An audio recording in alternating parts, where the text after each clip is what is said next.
আসসালামু আলাইকুম। অবিরাম বাংলার সংবাদে আপনাদের সবাইকে স্বাগত জানাচ্ছি। ফাতিহা শাফি। শুরুতেই থাকছে বিআরবি কেবলস সংবাদ শিরোনাম।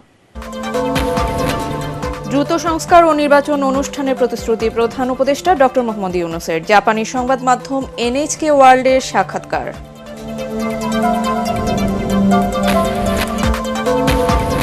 প্রায় ৬ বছর পর যুক্তরাজ্যে বাংলাদেশ হাই কমিশনার থেকে ফিরিয়ে আনা হচ্ছে সাইদা মুনাকে। পররাষ্ট্র মন্ত্রণালয়ের দাপ্তরিক আদেশ জারি।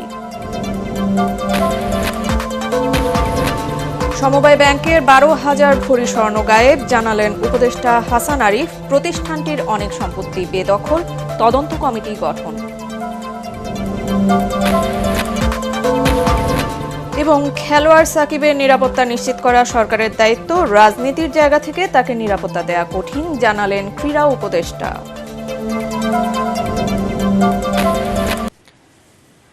শুনছিলেন বিআরবি কেবল সংবাদ শিরোনাম, আর এবারে পুরো সংবাদ। দ্রুত সংস্কার ও নির্বাচন অনুষ্ঠানে দৃঢ় প্রত্যয় ব্যক্ত করেছেন অন্তর্বর্তী সরকারের প্রধান উপদেষ্টা ডক্টর মোহাম্মদ ইউনূস। নিউ ইয়র্কে টোকিও ভিত্তিক সংবাদ মাধ্যম এনএইচকে ওয়ার্ল্ডের সঙ্গে সাক্ষাৎকারে তিনি কথা বলেন। জাতিসংঘের সাধারণ পরিষদে যোগ দিতে নিউ ইয়র্ক সফরের সময় নেওয়া ডক্টর ইউনূসের সাক্ষাৎকারটি আজ প্রকাশিত হয়েছে। এতে তিনি বলেন, অন্তর্বর্তী সরকারের কাজ হচ্ছে যত দ্রুত সম্ভব সংস্কার করা এবং সরকার প্রস্তুত হলেই নির্বাচনের আয়োজন করা। হাসিনা সরকারের পতনে প্রধান ভূমিকা পালনকারী ছাত্রদের কথা উল্লেখ করে ডক্টর ইউনূস বলেন, তরুণরা তাদের জীবন দিয়েছে। নীতি নির্ধারণে তরুণ প্রজন্মকে অন্তর্ভুক্ত করার বিষয়ে তার অবস্থানের কথা জানান প্রধান উপদেষ্টা।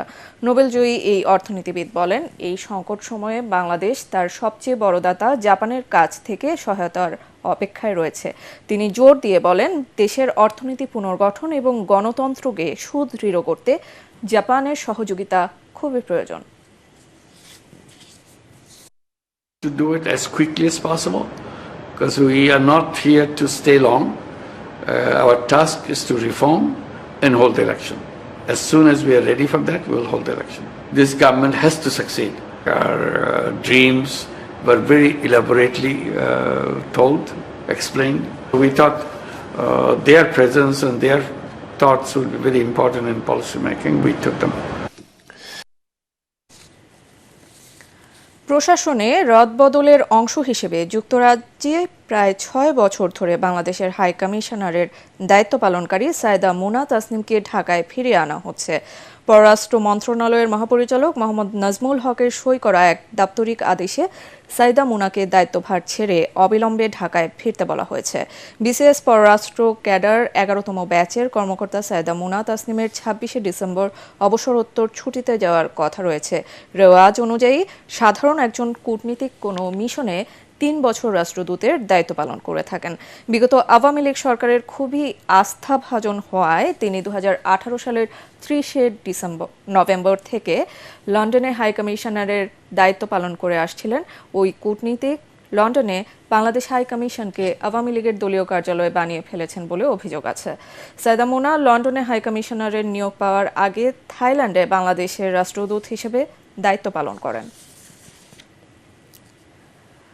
সমবায় ব্যাংক থেকে ১২,০০০ ভরি স্বর্ণ গায়েবের ঘটনায় তদন্ত কমিটি করে দোষীদের বিরুদ্ধে আইনি ব্যবস্থা নেওয়া হচ্ছে বলে জানিয়েছেন স্থানীয় সরকার বিষয়ক উপদেষ্টা এএফ হাসান আরিফ। কুমিল্লার পল্লী উন্নয়ন একাডেমি বোর্ডের ৫৭তম বার্ষিক পরিকল্পনা সম্মেলনে প্রধান অতিথির বক্তৃতায় তিনি কথা বলেন। হাসান আরিফ বলেন, সমবায় ব্যাংকের বহু সম্পত্তি বেদখল হয়েছে। যারা একসময় ব্যাংকে ছিলেন তারাই এসব দখল করে বসে আছেন। সভায় বিশেষ অতিথি ছিলেন PPRC chairman doctor Hossain Zillur Rahman, স্থানীয় সরকার বিশেষজ্ঞ প্রফেসর ডক্টর তোফায়েল আহমেদ, বার্ডের মহাপরিচালক সাইফুদ্দিন আহমেদ। সভাপতিত্ব করেন এলজিআরডি মন্ত্রণালয়ের পল্লী উন্নয়ন ও সমবায় বিভাগের সচিব মোসাম্মদ শাহানারা খাতুন। ১২,০০০ ভরি সোনা খোঁজ পাওয়া যাচ্ছে না। এই হচ্ছে সমবায় ব্যাংকের অবস্থা। সমবায় ব্যাংকের সম্পত্তি আছে, সেই সম্পত্তি বেদখল হয়ে আছে। তো তাহলে এটা হচ্ছে সমবায়ের একটা চিত্র। অন্যান্য সমবায়ের অবস্থাও তাই। সেখানে কমিটি কারা গঠন করবে সেটা নিয়েই মারামারি, কামড়াকামড়ি এবং এটার মামলা গড়াতে গড়াতে সুপ্রিম কোর্টেও যায়। খেলোয়াড় সাকিবের নিরাপত্তা আছে, ফ্যাসিস্ট সরকারের সহযোগীদের নিরাপত্তা চাওয়াটা অবান্তর।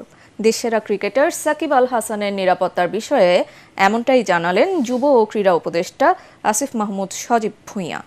শ্রম ও কর্মসংস্থান মন্ত্রণালয়ে শ্রমিক কল্যাণ তহবিলে গ্রামীণফোনের লভ্যাংশের চেক প্রদান অনুষ্ঠানে তিনি আরও বলেন, শেখ হাসিনাকেও নিরাপত্তা দেয়া যায়নি, তাকে দেশ ছেড়ে পালাতে হয়েছে।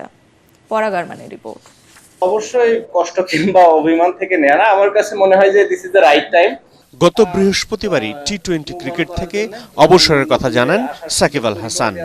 দেশের মাটিতে ক্যারিয়ারের শেষ টেস্ট খেলার আশাও প্রকাশ করেছিলেন ক্রিকেট ইতিহাসের সবচেয়ে বড় তারকা সাকিব আল হাসান, এবং খেলা শেষে নিরাপদে দেশ ছাড়ার নিশ্চয়তা চেয়েছিলেন বাংলাদেশ ক্রিকেটের এই মহাতারকা। কারণ হত্যা মামলায় গ্রেপ্তারি পরোয়ানা ঝুলছে আওয়ামী লীগের সংসদ সদস্য সাকিব আল হাসানের মাথায়। বাংলাদেশ ক্রিকেট বোর্ড সভাপতি ফারুক আহমেদ পুরো ব্যাপারটি ঠেলে দেন সরকারের উপর। সাকিবের নিরাপত্তা ইস্যুতে অন্তর্বর্তীকালীন সরকারের যুব ক্রীড়া উপদেষ্টা আসিফ মাহমুদ জানান, একজন খেলোয়াড়ের যতটুকু নিরাপত্তা দরকার সাকিবকে তা দেয়া হবে। সাকিব আল হাসানের পরিচয় দুইটা, এটা আমাদের মনে রাখতে হবে। খেলোয়াড় হিসেবে একটা পরিচয়, আরেকটা হচ্ছে ওনার রাজনৈতিক পরিচয়। উনি আওয়ামী লীগের প্যানেল থেকে একজন এমপি ইলেকশন করেছিলেন। তো মানুষের মধ্যে তো এই দুইটা নিয়েই মিশ্র প্রতিক্রিয়া আছে। এখন খেলোয়াড় হিসেবে আমাদের একজন খেলোয়াড়কে যতটুকু নিরাপত্তা আমাদের দেওয়ার দায়িত্ব সেটা অবশ্যই আমরা দিব। তিনি দেশে আসলে আমরা সেটা দিব, এবং তার নামে যে মামলাটা হয়েছে, হত্যা মামলা, সেটার বিষয়ে আমরা ইতিমধ্যেই বলেছি, ইতিমধ্যেই আইন মন্ত্রণালয়ও বলেছে যে সংশ্লিষ্টতা না থাকলে প্রাথমিকভাবেই নামটা বাদ দেওয়া হবে। শ্রমিক কল্যাণ তহবিলে গ্রামীণফোনের লভ্যাংশের চেক প্রদান অনুষ্ঠানে ক্রীড়া উপদেষ্টা আরও বলেন, প্রত্যেক নাগরিককে নিরাপত্তা দিতে সরকার বাধ্য, তবে অনেকটা শর্ত আরোপের সুরে তিনি জানান, নিজের রাজনৈতিক অবস্থান সাকিবকে স্পষ্ট করতে হবে। ওনার রাজনৈতিক পরিচয়ের কারণে জনগণের মধ্যে যদি ক্ষোভ থাকে, তাহলে মনে করেন আমার নিরাপত্তার জন্য কয়জন, 5 জন পুলিশ কনস্টেবল থাকে আর একজন গানম্যান থাকে। আমার উপরে যদি দেশের 16 কোটি জনগণের, লেটসে 10 কোটি জনগণের যদি ক্ষোভ থাকে, তাহলে এই 5-6 জন আমাকে কী নিরাপত্তা দিবে? আমারও তো সেক্ষেত্রে নিরাপত্তার সুযোগ নেই। তো সেক্ষেত্রে জনগণের যদি কোথাও ক্ষোভ থাকে, সেটাকে তো আমাকেই রিডিউস করতে হবে আমার কথা দিয়ে। তো আমার মনে হয় যে ওনাকে ওনার জায়গাটা পরিষ্কার করা প্রয়োজন। রাজনৈতিক জায়গা থেকে ওনার যে রাজনৈতিক অবস্থান, সেটা নিয়েও কথা বলা প্রয়োজন। অলরেডি মাশরাফি বিন মুর্তজা বোধহয় কথা বলেছেন সেই বিষয়টি নিয়ে। সাবেক প্রধানমন্ত্রী শেখ হাসিনার কথা টেনে ক্রীড়া উপদেষ্টা বলেন, শেখ হাসিনাকেও নিরাপত্তা দেয়া যায়নি, তাকে দেশ ছেড়ে পালাতে হয়েছে। জনগণের পক্ষ থেকে যদি নিরাপত্তা ঝুঁকি থাকে, সেটা কেউই কাউকে আসলে দিতে পারবে না। শেখ হাসিনাকেও তো নিরাপত্তা দেওয়া যায়নি, তাকে দেশ ছেড়ে পালাতে হয়েছে। এ সময় ক্রীড়া উপদেষ্টা বলেন, প্রত্যেক খেলোয়াড়কে নিরাপত্তা দেয়াই সরকারের দায়িত্ব, এবং সে দায়িত্ব সরকার পালন করে থাকে। পরাগারমান, এটিএন বাংলা, ঢাকা। বৈষম্য বিরোধী ছাত্র আন্দোলনে ক্যাম্পাসে সহিংসতার ঘটনায় জড়িতদের চিহ্নিত করে প্রশাসনিক ব্যবস্থার আওতায় নিয়ে আসার জন্য 4 সদস্যের তদন্ত কমিটি গঠন করেছে ঢাকা বিশ্ববিদ্যালয় কর্তৃপক্ষ। 15 জুলাই থেকে 5 আগস্ট পর্যন্ত জড়িতদের বিচারের আওতায় আনতে বিশ্ববিদ্যালয়ের আইন অনুষদ বিভাগের ডিনকে আহ্বায়ক করে 4 সদস্যের তদন্ত কমিটি গঠন করা হয়েছে। তদন্ত কমিটিকে আগামী 30 দিনের মধ্যে এই বিষয়ে প্রতিবেদন জমা দেওয়ার নির্দেশনা দেওয়া হয়েছে। অপর সদস্যরা হলেন ম্যানেজমেন্ট বিভাগের অধ্যাপক ডক্টর নাদিয়া নেওয়াজ রিমি, সহকারী প্রক্টর শেহরিন আমিন ভূঁইয়া ও ডেপুটি রেজিস্ট্রার তদন্ত। বৈষম্য বিরোধী ছাত্র আন্দোলন চলাকালে জাহাঙ্গীরনগর বিশ্ববিদ্যালয়ের শিক্ষক শিক্ষার্থীদের উপর হামলার ঘটনায় সাবেক উপাচার্য সহ অজ্ঞাতনামা 200 জনের বিরুদ্ধে মামলা দায়ের করা হয়েছে। গতরাতে বিশ্ববিদ্যালয়ের ইংরেজি বিভাগের শিক্ষার্থী সাজ্জাদুল ইসলাম বাদী হয়ে আশুলিয়া থানায় মামলাটি দায়ের করেন। এতে উল্লেখ করা হয়, উপাচার্যের বাসভবনের সামনে আটকে পড়া শিক্ষার্থীদের হত্যার উদ্দেশ্যে দফায় দফায় হামলা চালায় ছাত্রলীগ সহ বহিরাগত সন্ত্রাসীরা। এতে নিরস্ত্র শিক্ষার্থীদের কমপক্ষে 15 জন আহত হয়। হামলাকালে অভিযুক্তদের কাছে রামদা, পেট্রোল বোমা ও আগ্নেয়াস্ত্র ছিল। পুলিশ দ্রুত আসামিদের গ্রেপ্তার করবে, এমনটাই প্রত্যাশা সাধারণ শিক্ষার্থীদের। আশ্বিন মাসের মাঝামাঝিতে হঠাৎ কুয়াশার চাদরে ঢাকা পড়েছে শেরপুর।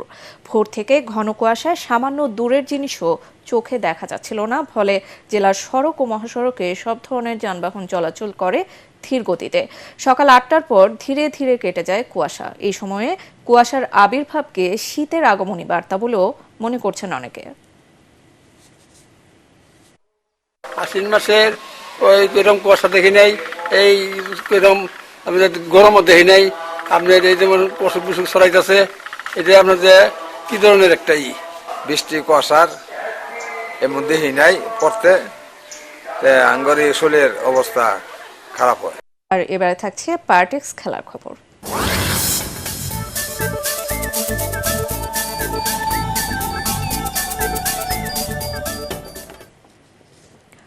দেড় দিন পর কানপুরে মাঠে গড়ালো বাংলাদেশ ও ভারতের মধ্যকার দ্বিতীয় টেস্টের খেলা। বৃষ্টিতে প্রথম দিনের প্রথম সেশনের পর আর ম্যাচ শুরু হতে পারেনি। সে পর্যন্ত বাংলাদেশের সংগ্রহ ছিল ৩ উইকেটে ১০৭ রান। ৪০ রান নিয়ে মমিনুল হক আর ৬ রান নিয়ে চতুর্থ দিন ব্যাটিংয়ে নামেন মুশফিকুর রহিম। এই টেস্ট সাকিব আল হাসানের জন্য গুরুত্বপূর্ণ। দক্ষিণ আফ্রিকার বিপক্ষে অক্টোবরে ঢাকায় টেস্ট খেলতে না পারলে এটাই হবে তার ক্যারিয়ারের শেষ ম্যাচ। শেষ খবর পাওয়া পর্যন্ত বাংলাদেশের সংগ্রহ ৩ উইকেটে ১০৮ রান। ব্রিস্টলে বৃষ্টি আইনে পঞ্চম ওয়ানডেতে ইংল্যান্ডকে ৪৯ রানে হারিয়ে ৩-২ সিরিজ জিতেছে অস্ট্রেলিয়া। আগে ব্যাট করে ৩০৯ রানে অল আউট হয় স্বাগতিক দল। বেন ডাকেটের ব্যাট থেকে আসে ১০৭ রান। এছাড়া হ্যারি ব্রুক খেলেন ৭২ রানের ইনিংস। জবাবে ২০ ওভার ৪ বলে অজিরা ২ উইকেটে ১৬৫ রান তোলার পর খেলা বন্ধ হয়ে যায়। ততক্ষণে বৃষ্টি আইনে ৪৯ রানে এগিয়ে থাকায় জয় নিশ্চিত হয় সফরকারীদের। ম্যাচ ও সিরিজ সেরা হন ট্রাভিস হেড। সংবাদ শেষ করছি, তার আগে বিআরবি কেবল সংবাদ শিরোনামগুলো আরও একবার। দ্রুত সংস্কার ও নির্বাচন অনুষ্ঠানের প্রতিশ্রুতি প্রধান উপদেষ্টা ডক্টর মোহাম্মদ ইউনূসের। জাপানি সংবাদ মাধ্যম এনএইচকে ওয়ার্ল্ডের সাক্ষাৎকার।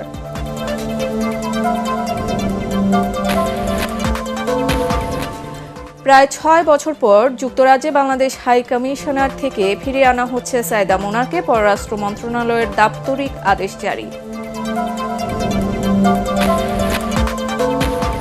সমবায় ব্যাংকের ১২,০০০ ভরি স্বর্ণ গায়েব, জানালেন উপদেষ্টা হাসান আরিফ। প্রতিষ্ঠানটির অনেক সম্পত্তি বেদখল, তদন্ত কমিটি গঠন।